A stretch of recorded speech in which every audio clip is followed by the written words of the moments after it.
BJP నేత మాజీ MLA Ambika Krishna కొన్ని వ్యాఖ్యలు చేశారు. కూటమి ప్రభుత్వంలో ఏపీలో బీజేపీ కార్యకర్తలకు ఏమాత్రం విలువ లేకుండా పోతోంది అని.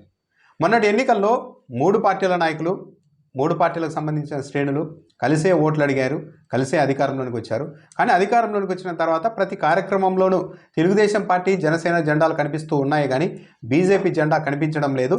బీజేపీ జెండా చీకట్లోనికి వెళ్ళిపోయింది అని కూడా ఆయన వ్యాఖ్యానించారు. మోడీ ప్రభుత్వం పంపుతున్న డబ్బులతోనే ఏపీలో రాష్ట్ర ప్రభుత్వం నడుస్తోంది అని కూడా వ్యాఖ్యానించారు.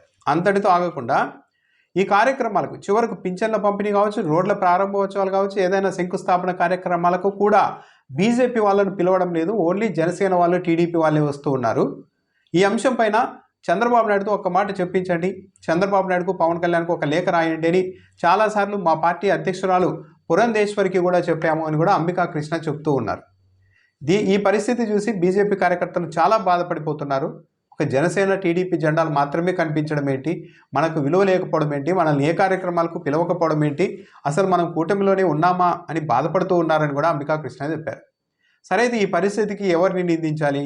అంబికా కృష్ణ చెప్తున్న దాని ప్రకారం జనసేన అధ్యక్షుడు పవన్ కళ్యాణ్కి అయితే తన పార్టీ సొంతంగా ఎదగాలి అన్న ఆకాంక్ష అయితే ఇటీవల రాను రాను పెరుగుతూ ఉంది.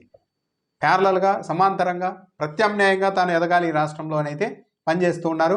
అందుకే తెలుగుదేశం పార్టీ వాళ్ళను అదిలించి బెదిరించి బ్లాక్మెయిల్ చేసి మరి వాళ్ళ హవా తగ్గకుండా చూసుకుంటూ ఉన్నారు. జనసేన వైపు నుంచి నామినేటెడ్ పదవుల్లో ఏకంగా 40% ఇవ్వాలని కూడా డిమాండ్ పెడుతూ ఉన్నారు. అలాంటి నాయకత్వం ఒకవైపు ఉంది. ఇక తెలుగుదేశం పార్టీ సొంతంగా మేమే మొత్తం ఈ రాష్ట్రానికి మేమే పెద్దగా ఉండాలి కూటమిలో అన్న విధానంతో తెలుగుదేశం పార్టీ వెళ్తోంది. ఆ రెండు పార్టీల అధ్యక్షులు సవ్యంగానే వాళ్ళ వాళ్ళ రాజకీయ ప్రయోజనాల కోసం పనిచేస్తూ ఉన్నారు. అందుకే కార్యక్రమాల్లో జనసేన వాళ్ళని కూడా ఇష్టం లేకున్నా కూడా తెలుగుదేశం పార్టీ వాళ్ళు పిలవాల్సిన పరిస్థితి వచ్చేసింది.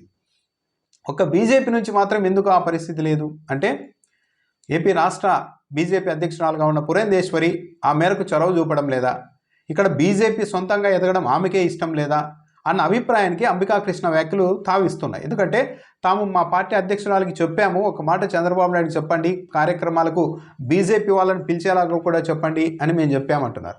అలా చెప్పిన తర్వాత కూడా ఆమె నుంచి ఆ దిశగా ఎలాంటి ప్రయత్నాలు లేవు అంటే, బీజేపీ రాష్ట్రంలో ఎదిగేసి ఒక ప్రత్యామ్నాయంగా మారడం ఆమెకి ఇష్టం లేదా, బీజేపీనే ఈ రాష్ట్రంలో టీడీపీనే రాష్ట్రం వరకు పెద్దన్న పాత్ర పోషించాలి అని బీజేపీ అధ్యక్షురాలు పురంధేశ్వర్ కూడా భావిస్తూ ఉన్నారా? అందుకే బీజేపీ సొంతంగా ఇక్కడ ఎదగకుండా చేయడంలో భాగంగానే పార్టీ కార్యక్రమాలకు ఆహ్వానించకపోయినా, నాయకులు పిలవకపోయినా ఆమె వైపు నుండి కనీస ఒక చొరవ తీసుకొని బీజేపీ వాళ్ళని కూడా కార్యక్రమాలకు పిలిచేలాగా ఏర్పాట్లు చేయడం లేదా అన్న ఒక అభిప్రాయం అయితే, అలాంటి విమర్శకు, అనుమానానికి అయితే అంబికా కృష్ణ వ్యాఖ్యలు తావిస్తున్నాయి. దీంట్లో జనసేనను తప్పుపట్టాల్సిన అవసరం లేదు, చంద్రబాబు నాయుడిని తప్పుపట్టాల్సిన అవసరం లేదు. వాళ్ళకు సంబంధించిన కార్యకర్తలు, నాయకులు కలిసే ఆ కార్యక్రమాల్లో పాల్గొంటున్నారు.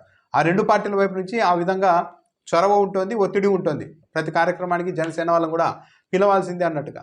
కానీ బీజేపీ నుంచి లేదు అంటే, రాష్ట్ర అధ్యక్షురాలుగా ఉన్న పురంధేశ్వరి ఆ మేరకు రాష్ట్ర ప్రభుత్వాన్ని, రాష్ట్ర ప్రభుత్వ పెద్దల్ని ఆ విధంగా ఒప్పించడం కానీ, లేకుంటే కనీసం అలాంటి ఒత్తిడి తీసుకురావడం కూడా చేయలేదు అంటే, బహుశా ఏపీలో బీజేపీ సొంతంగా ఎదగదనుకుంటున్నారా, ఎదగాల్సిన అవసరం లేదనుకుంటున్నారా, ఎదిగితే తమ బంధువుల పార్టీ అయినా తన తండ్రి స్థాపించిన తెలుగుదేశం పార్టీకి ఇబ్బంది వస్తుంది, ఆ మేరకు డ్యామేజ్ ఉంటుందని ఆమె భావిస్తూ ఉన్నారా?